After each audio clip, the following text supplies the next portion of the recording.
15%, односно од 3 до 5 денари покачување на цената на лебот бараат од мелничко-пекарскиот сектор. Ова покачување за нив треба да биде интервентно и спасоносно во обидите да обезбедат минимална работна оправданост. Овака сигурно ќе има некакви корекции на цените како не би дошло до како би се покриле загубите на индустријата, да се стабилизира оваа загубата на индустријата, би била да се качи цената на лебот некои 10 до 15%. Не би рекол на сите лебови, него на одредени лебови, како што напоменав претходно, како би се нивелирале загубите. Новата, повисока цена на лебот, на која од оваа индустрија инсистираат, повеќе пати досега на граѓаните воопшто не им се допаѓа, бидејќи не остана производ кој веќе не им е прескап.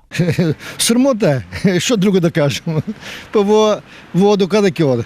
Не треба да го качуват лево, оше лево да го качат и готово. Па не е добро тоа.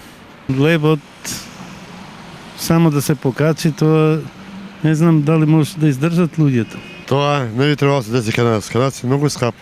Од друга страна, производителите на леб тврдат дека периодот на замрзнати цени им акумулирал многу загуби кои за нив се неподносливи доколку нема промена на цената.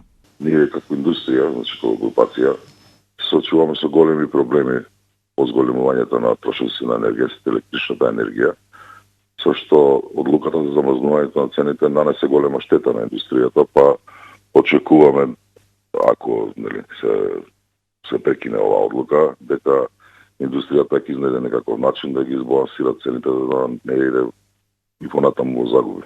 Поради сето ова, мелничко-пекарската индустрија од владата очекува итна и конкретна помош за секторот да преживее, а при тоа да нема и отпуштања.